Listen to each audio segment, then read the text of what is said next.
No, man, the Bears dropped 19-20 football drive yesterday, and I'll be honest with you. Like, one thing stood out, and I saw this as well. NFL Films did a video on this game.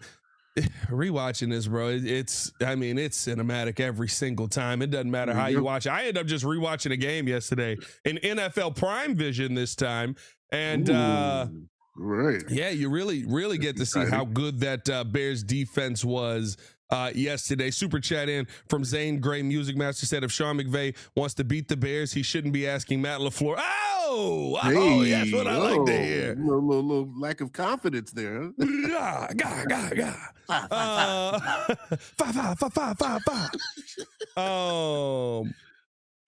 But I thought there was one thing that stood out to me.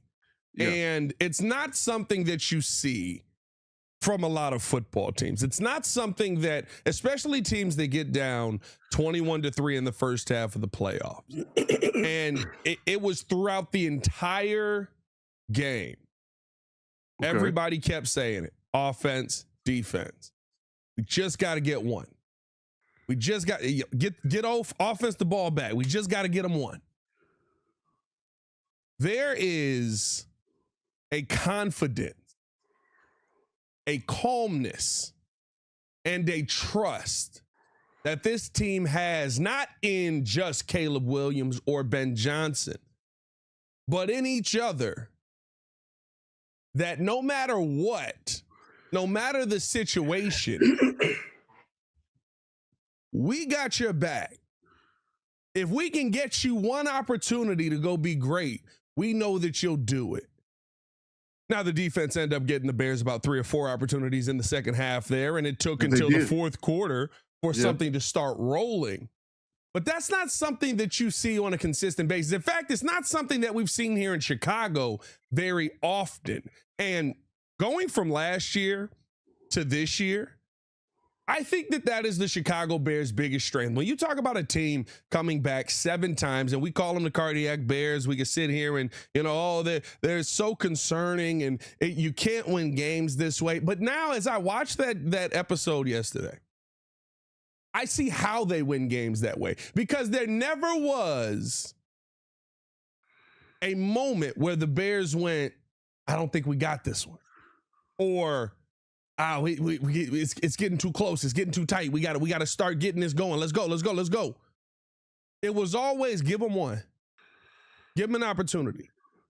And that is a strength that I would say most teams, including most of the teams in this playoff, don't have. That is a Super Bowl caliber strength. That is how you see teams go into the biggest pressure situation. Yeah. And find a way to win. And I think it's going to be the most important thing going into this Rams game, because what do we normally see after a big win? The Minneapolis Miracle, right?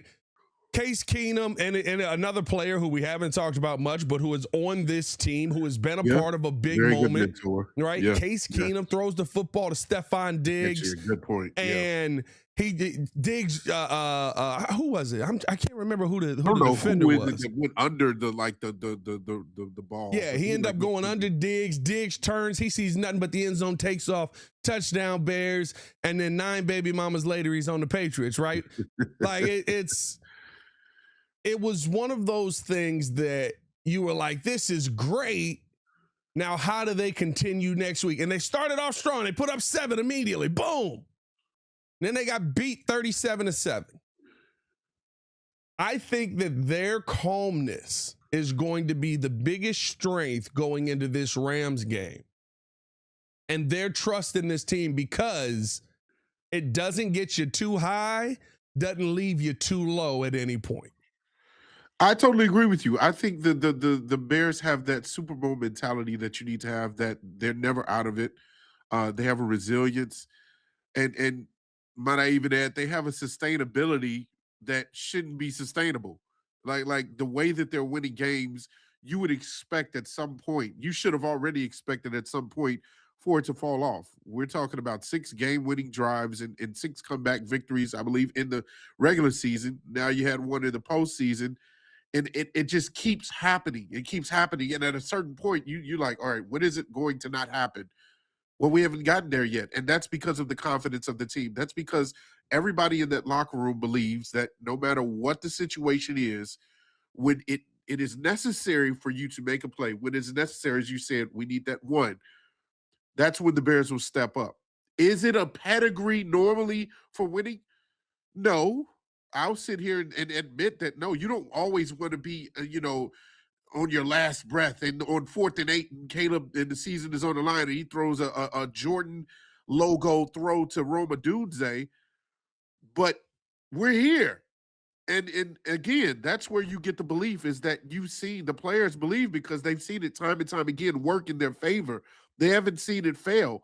And it's totally different from the previous seasons. As you mentioned last year, in those same scenarios, we would not have won, not with the different coaching staff we had, not with the roster that we had.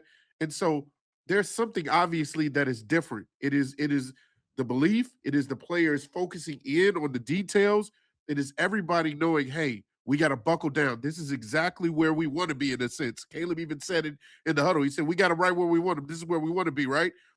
So I'm like, that's the mentality of this team, is that it's never quit. And so, yeah, you take that mentality, that strength into these games, and before you know it, you're in the Super Bowl. Yeah, and it's one of those things to me where it's like, it's the perfect mix, right? Like it's the perfect mix of confidence, calmness, and ability that this team displays on a consistent basis, especially Caleb Williams, but the team as a whole displays on a consistent basis that helps you going into games like this. The Rams is going to be the toughest football team that you have played. Agreed. Probably all year. I agree with that. I mean, I get it. The defense is falling off a little bit. I'll tell you what, I don't know if bear weather is going to affect Matthew Stafford, but it's affecting us here in Chicago. It's cold out there, dog. Yeah, it is cold right now. And Matthew Stafford, 41. You hit him a couple of times. Them old bones might hurt a little bit. Now, they probably hurt anyway. He's one of the toughest players I've ever seen in my life. He is. He won a game off a torn AC joint. Like, that's insane. But I think that, like, going into a game like that, the mindset of we have to do too much is obviously present, right? We have to do this. We got to make this play. No, you got to do it just like you did that comeback in the second half. One play at a time. And it's a team that I don't know if I've seen this in a Bears uniform. I've seen like teams that are weirdly calm at times, but as far as the Bears go, like, everybody was calm. Tremaine Edmonds was talking. And it's not just like when they're in the interviews. I'm talking about like the mic'd up on the field. Tremaine Edmonds is like, we just got to get them one. We just got to get them one. They're down 21-3. We just got to get them one. Like, that's a crazy mindset to have, except that's the mindset that Ben Johnson and his coaching staff has instilled in his team. I love, like, the longer the week goes on and you hear the stories about Grady Jarrett stepping up, you hear the stories about Joe Tooney stepping up, showing the film from the 21-3 game. You hear how Case Keenum has been impactful. And like I said, he's somebody that we've under-talked about here. Usually coming off of these big games, you get clapped the next week. But you've got people that have been in these scenarios. This is why veterans matter in these locker rooms. Yes, they do. Yeah. This is why and I think this is the biggest part of it. The guys that are the most calm are the youngest dudes on the team. That tells you the preparation going into this game was elite. That tells you the preparation going into this playoff run has been elite, because Colston Loveland, calm. Oh, Luther Burden, calm. Cucumber, yeah. Cool. Caleb Williams. I mean, like, listen, I know we like to say, the pressure don't, he's a guy who says the pressure don't get to him, but I don't believe him. Believe him. Well, look at it. Yeah. I mean, he literally was just like, yep, let's go out there. Why is his pocket so high on his, I don't know. A lot of hand movement in that boy. I don't like the name they call it a muff. I'm not a fan of that. But every time I see it, it's like his pockets are up here. You know what I mean? Like, I don't know. Maybe it's just me. A lot of hand warmers. I don't know. I have no idea. Buff. That's But hilarious. when you see the calmness in that young man, when you see the calmness in his team, like it's all the youngest dudes on the team that are there, and I think that just goes to the preparation and the veteran experience they have. I totally agree with you. I mean, and that's when you get the confidence in these young guys stepping up and doing what they need to do. And indeed, I say that you're obviously going to have to lean on them more so, whether it's the run game, whether it's the pass game. Coastal Lovin has become your primary target. He's the one getting about 15 to 10 to 15 targets every game because he is that reliable. He has the best hands seemingly right now on the team. Luther Burton is obviously your explosive guy who can make plays. Just give him the ball and watch him work. And then, of course, Cal Manung guy is a rare gem How find. many The guys with a guy with Bears a first style. down? Bear Yeah, down. yeah. They play that Like, at the game now, and all I can think every time is, I that's all bet you you they think? didn't pay that guy. That's all I think every time. I'm just like, I bet you they Free didn't pay that guy. They probably did. No, but those are those three names. Those are the guys, and then of course, unfortunately, at this point, Ozzie Trapillo. I see everybody keeps saying it. I'm saying it wrong. I keep saying Ozzie Trapillo. It's Ozzie Trapillo. Ozzie Thank you. Trapillo. Yep. Trapillo is now out, and he's dealing with his injury. But you had four guys that are rookies that made a huge impact, and that are making a huge impact. And so that's also a part of this team, is that you're having them step up. They're believing. They're not afraid of the moment. It's not too big for them.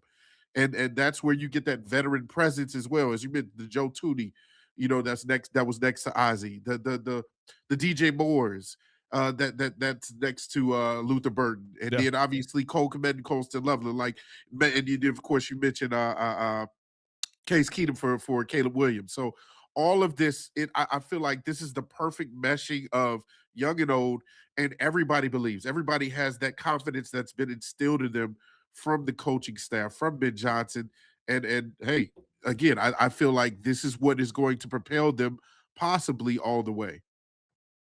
Yeah. And bro, listen, it's weird. We'll see what this Sunday is. Like, I think this is going to be a very tough game, and I think it's going to be a high scoring game, and it's going to come down to one play. And I'll tell you what, there's a big play quarterback on the other side. As I've been, it's time to break down the Rams. I was rewatching the Rams game yesterday, and taking that boy can sling it still. Like it is. Yeah. It is insane what Stafford is doing. I know he's not 41. I was joking, guys. Everybody was like, hey, he ain't 41. I was just saying he's old. Yeah. But which I got to stop that, because I had a revelation. I was like, man, you're 9 years away from 40, and you're going to be 8 years away from 40 this year. My knees instantly went, hey, what you doing? Dude, you just reminded me today is my birthday.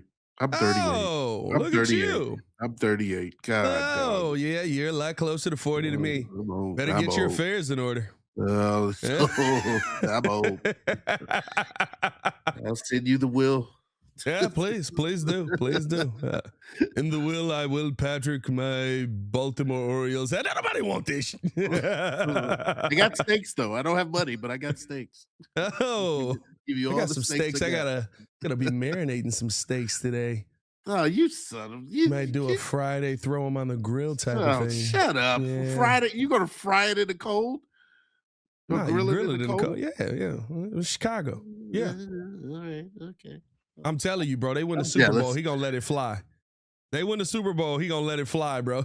He gonna be like, F it. What they gonna do? Cut me? It's Chicago, nigga. Yeah. Yeah. Oh, that. I am waiting for that. Should have been did that.